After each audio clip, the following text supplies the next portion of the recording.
This is Robert Merritt with a video from last Sunday, February 23rd. SVRA and VARA co-sponsored Duel in the Desert at Spring Mountain Race Park in Pahrump, Nevada. I ran in a Formula 2.0 Group 5 race with the other Formula Atlantics and SuperVees. The Spring Mountain facility was gorgeous. The weather's gorgeous. They have over 150 Corvettes there that they use in a racing school, so really an excellent facility. The track is practically brand new that we drove on. We drove on the black line you see here, 2.8 miles and probably 20 turns if you counted them all. The way I counted them, turn 1, turn 4, turn 6, and then the S's at the end of the lap played a big role in the race. This is my car with Bob in the red shirt standing over it. It's a 1985 Renault SuperVee. You can see the horsepower, 235, 8,000 RPM. Martin actually won the race. I took a snapshot of the from the video there for you so you can see his car. It's a more modern carbon fiber construction, bigger engine but less RPM, and a 6-speed transmission, so he gets a lot out of it.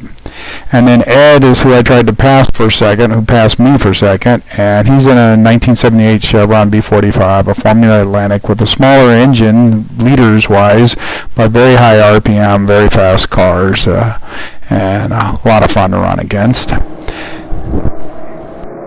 of the race on Sunday afternoon, Robert in second position. So this is the start of the race with me in second on the outside of the track and Martin on the inside. You'll see the start from the inside here of my car in just a moment. Here we go. You can see Martin there on the inside. Our pace car is up ahead, about to pull off. And then we'll take off here and go into turn 1. My strategy for this race is to actually just let Martin take the first corner and kind of follow him for 3 or 4, maybe 5 laps, and then towards the end maybe give it a shot at passing him.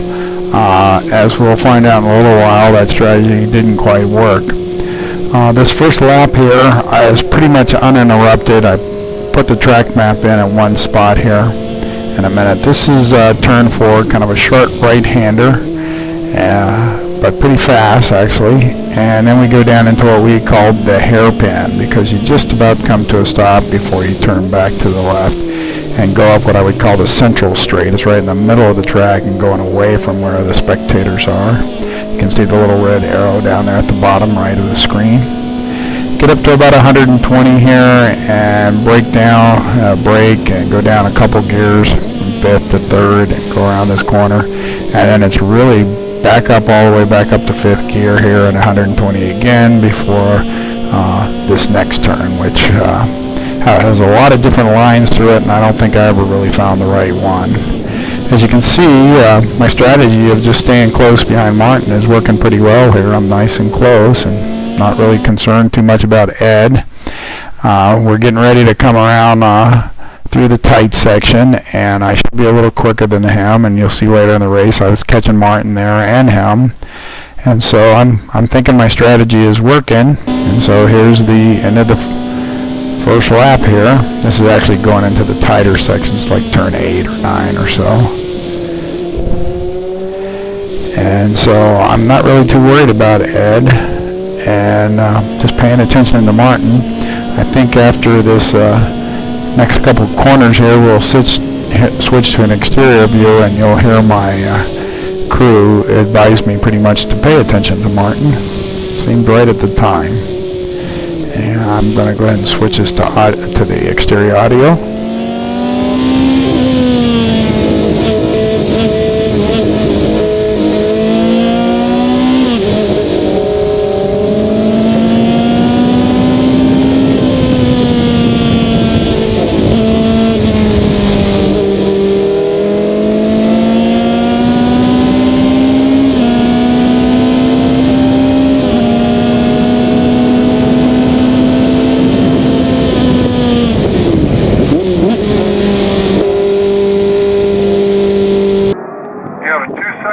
Between you and Schwartz, just concentrate on the car in front of you. Don't worry about what's behind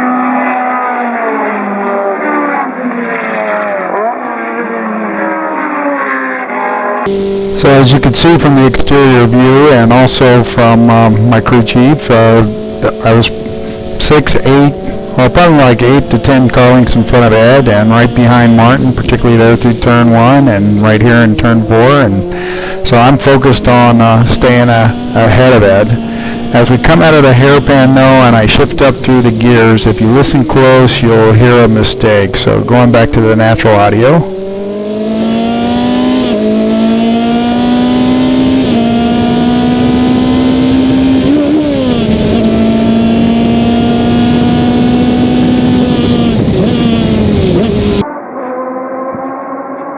Ed's right behind you now.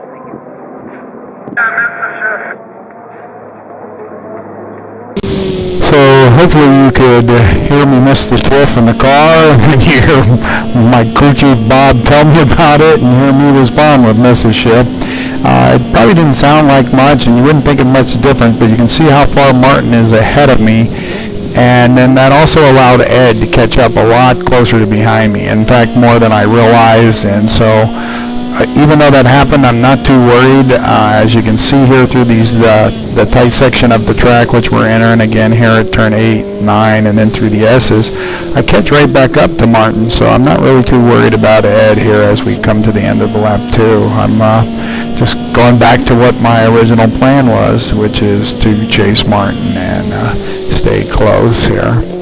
As you'll see in a minute, Ed actually made hay on the shift and then gets right up tight behind us. I think there'll be an interior shot of it here or an exterior shot of it here in just a minute as we come back onto the front straight. Let's see here. This is the final 2 turns here as we come back onto the front, doing about 75 miles an hour, shifting it up into 4th and then 5th gear right about there. And we hit about 120. Again, I moved to the inside here just because I'm thinking it's a good idea, but I didn't really think Ed was that close. As you can see here in the exterior view, though, Ed had made up quite a bit of distance, was only a car length, maybe 2 or 3 behind us. So that was the end of lap 2. Ed's closed up behind us a lot more than I think, but everything seems okay. I'm chasing Martin hard here, right behind him. Martin makes a little bit of a mistake here going into turn 4 here, and I kind of brake. We slows us both up. Again, I don't think that much about it. Come down into the really tight hairpin, and then we launch down what I call the central straight away from the track again. And I think everything's fine, but Ed's really been driving well today, and he's been able to take advantage of that. And so as we start to come into the braking zone here, I'm taking it easy. It go by me. I'm like, so I have to leave him a little extra room there on the corner to make sure I don't crowd him. And as you can see, he stays right with me, and he's able to pull ahead. And I think this is an exterior view of the same shot. You'll just be able to make him down on the inside of 2 cars there, and that's him on the inside, Martin in front. So now I'm like, well, that's a surprise. I guess I'll chase Ed for a few laps and try to pass Ed back. And I think I'll probably be able to do that based on our practice times on Saturday and all. The fastest Ed had been was 2:10, which is about 2 seconds slower than Martin and I. So I'm thinking I'm going to be able to chase him down. However, his car is really strong out of the corners and down the fast straights, and so you'll see here after we finish this tight section and go on to the front straight here at the beginning of lap 3, he pulls right away from me. Then I catch up to him in turn 1 and then into the slow sections of the track, but I'm having a really tough time figuring out where I'm going to pass him here. Again, that's not all known right here in lap 3, but that's kind of what pans out over the next few laps. And so you can see him pulling away from me on the front straight. It's just about to disappear. Oh, but then you can see here on the braking, I'm much quicker than him, and I catch right back up. Again, it's just the different attributes of the car and just the different driving styles.